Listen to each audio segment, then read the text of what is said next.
Welcome back to the channel. This is the Action Figure Grader, and today we're going to take a look at recent sales on eBay for CGC-Graded comic books, mainly 9.8s, mainly from the Bronze and Copper Age. And I do have a lot of Star Wars books, some G.I. Joe, He-Man, and a little bit of everything I think that you'll find interesting as it relates to what's going on in movies and TV shows, things like that. And there's a lot of good deals out there to be had. As always, thanks to my Patreon supporters. Patreon.com/actionfiguregrader is where you can go to sign up to get 24 hours early access to all my videos, as well as Buy It Now alerts. The Buy It Now alerts are not just for Star Wars action figures. I oftentimes do send out CGC-graded comic books because I want someone else to buy it so I don't buy it. I don't want to spend any more money. All right, let's dig in. First, we're going to start off with Daredevil, given that we have the new Born Again show coming on Disney Plus, ? And the first one I wanted to show you is Daredevil 168. This is the origin and first appearance of Elektra. And there's been heavy rumors that Jennifer Garner is going to be reprising her role as Elektra in the new Deadpool and Wolverine movie. We'll see if it happens or not. I hope it does. I think it'd be really cool. And it's a great cover, very dark cover, and a very expensive book. Reese's Rare Comics. And for future reference, if you ever see anything listed by Reese's Rare Comics on eBay, go to their store, their website, and everything is 10% less because they're not paying eBay fees. Just a little quick tip there on that. But this is a great book, beautifully centered, recently graded. I mean, an absolute stunner. White pages, 9.8. $2,200 was the final sales price on that. And this time last year, this was more like $2,800. So this one has come down just like everything else in the current environment. Here's kind of, I don't know how I feel about this book. It was the harder to find newsstand edition for Daredevil 196. This is the first meeting of Daredevil and Wolverine. Will that ever happen? Who knows? There's just something about the cover that's a little goofy. I don't know. He's got like all these claw marks on this bad guy, but no blood. And Wolverine's got kind of a goofy pose, and Daredevil's behind him like, what did you do to that guy? So me personally, I don't particularly like this cover art. That's just me.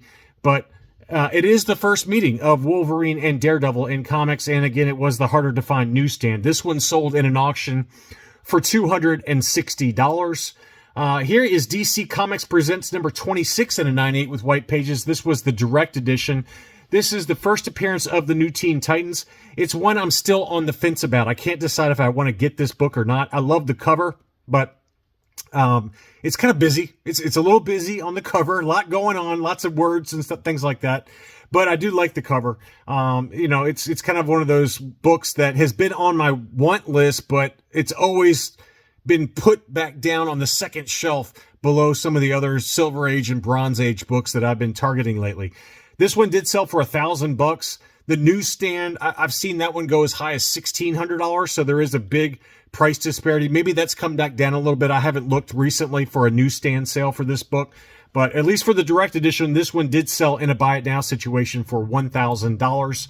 All right, Star Wars books. Now, this is why you guys watch the channel, and I did put together some Star Wars books, both from the original Marvel run as well as some more recent releases. This was a 9.6 with white pages for Star Wars number 2, the first full appearance of Chewbacca, Han Solo, and Obi-Wan Kenobi in comics. And this one did sell for $430. I've seen lower sales than that for a 9.6, a 9.8. I have not seen a recent sale lately, but there is one on Comic Link that I'm watching. So when I do my Comic Link market update about a month from now, we'll take a look and see what the 9.8 sold for. And like most books going from a 9.6 to a 9.8, it's many multiples.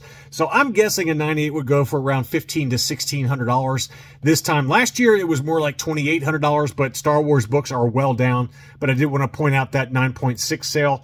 Here's one in my own collection. I've got two of these, actually. This is the direct edition for Star Wars number 35, the first face-to-face meeting of Darth Vader and Luke Skywalker in comics. Just a great cover. Shows Darth Vader playing chess, the Dark Lord's Gambit. And this one's held up pretty well, actually. $331 on 12 bids. Fairly low census count for a 9.8, but I did want to point that one out. It was kind of miscut as well. As you can see in the photo there, it's just kind of a weird miscut, or miswrap, I should say. But that one is the first face-to-face non-canon meeting of Vader and Luke Skywalker, and it's really about the cover and the fact that there's so few of these and a 9.8 on the census. Star Wars 39, this is the beginning of the adaptation of The Empire Strikes Back. This was the harder to find newsstand edition and sold for $270. That's a pretty good deal there.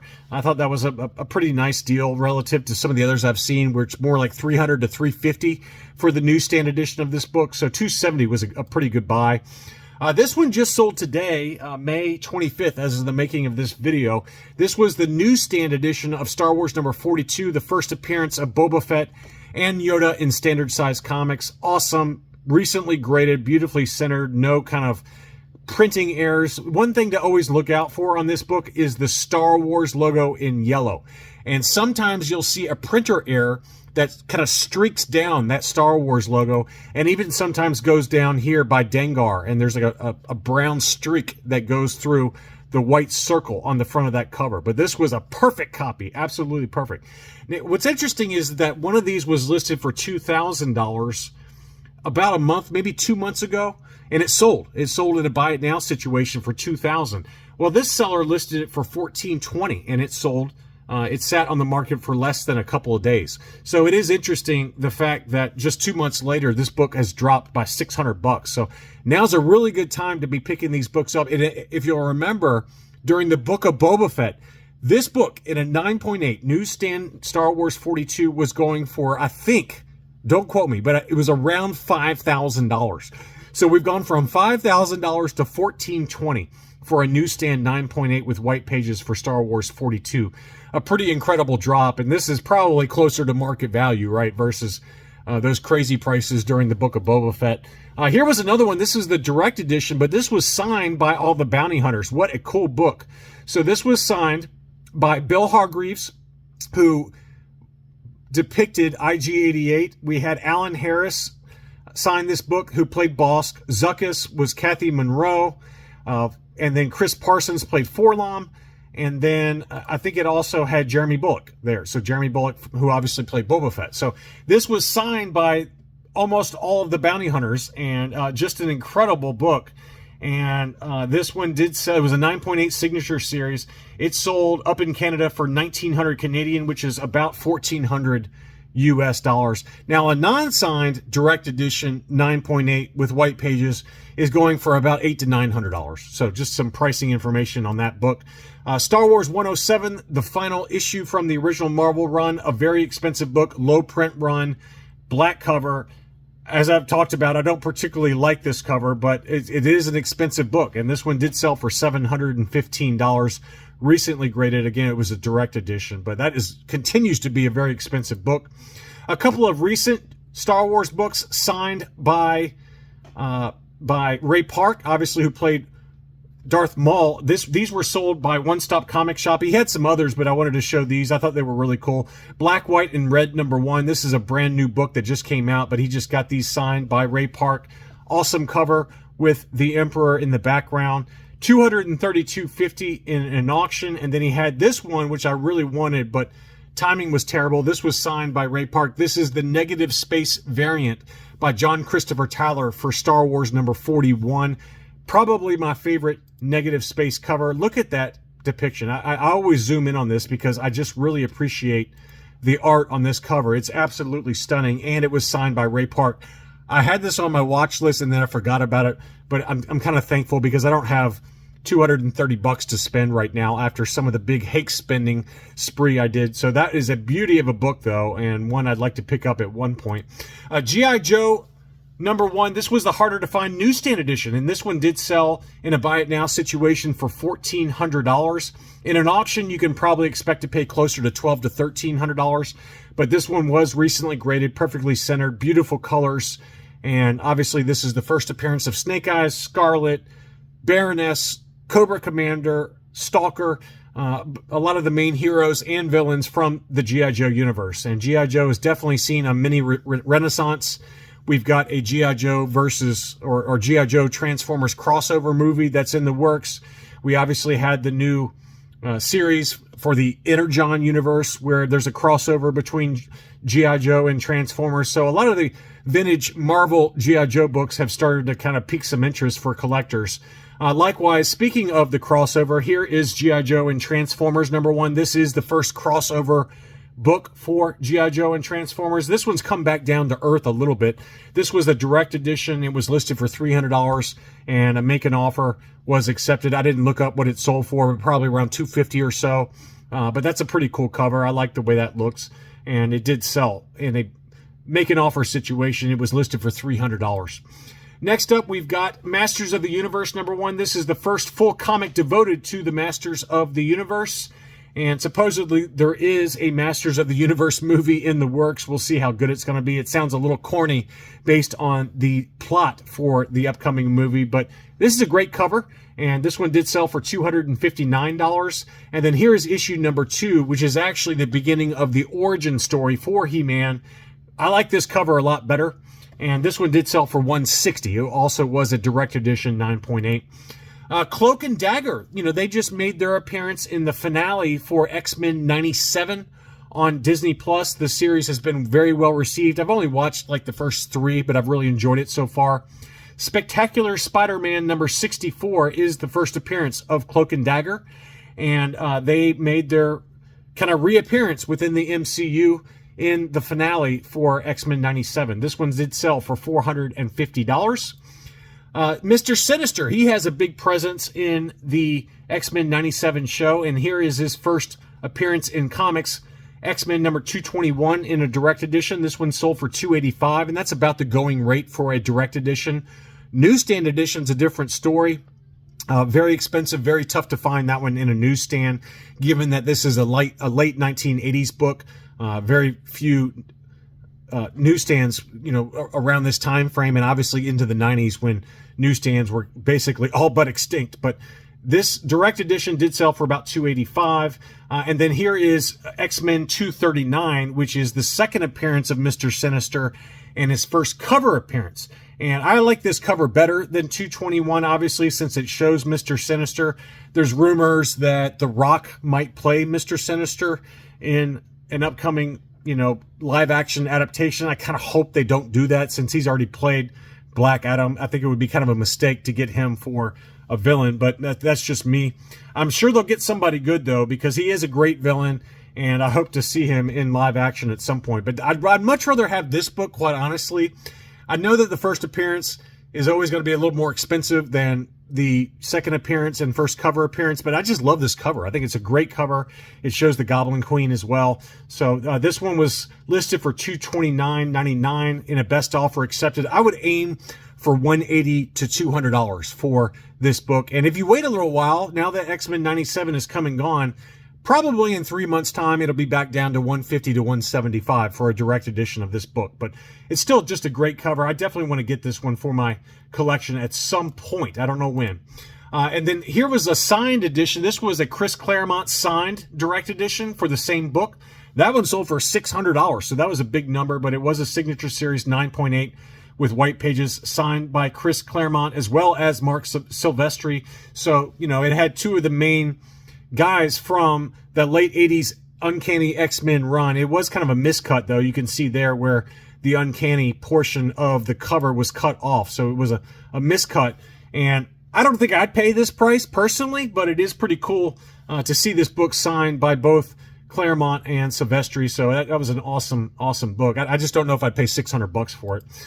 Here's one I've never seen before. I just found this randomly when I was searching for books for this video, and this is a Bronze Age Superman 317.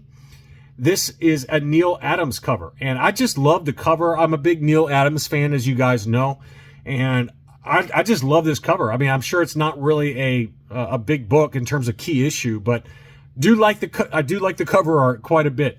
And it did sell for $230 in an auction on 20 bids. I would definitely pay that price all day long to get yet another Neil Adams book for my Neil Adams collection. So that was a great looking book that I had never seen before. Next up, I told you that ASM 210 would drop like a rock, and it is starting to drop a little bit. This was, in all fairness, a direct edition, not a newsstand. $628, which is about where they've been selling. I think, personally, if you wait a little while longer, that this book will continue to drop. This is the first appearance of Madam Web. The movie sucked big time, and it's already out on streaming, and it's been absolutely, it's been showing a lot on streaming, but it's only because it's a Spider-Man related movie, but the movie apparently is terrible. I have not seen it yet, but this was a direct edition. I'm hoping this book continues to drop through the summer. I would love to get either direct or a newsstand, but I'm not paying $600 for it. I'm just not going to do it. It just was completely eviscerated by the critics as well as the fans, and it's not really true to the comic book story for Madame Web. But I love the cover on that one, and hopefully I can grab that one after the dust settles and this book continues to come down. Now, I want to talk about Black Cat for a second. Black Cat is heavily rumored to be coming in the next Tom Holland Spider-Man movie, Spider-Man 4 for Tom Holland. And Black Cat is rumored to be played by Sydney Sweeney, which I think is a good match. I think she would play that character pretty well in terms of looks. I'm not saying her acting is all that great, but I do think looks-wise, she would really portray Black Cat pretty well.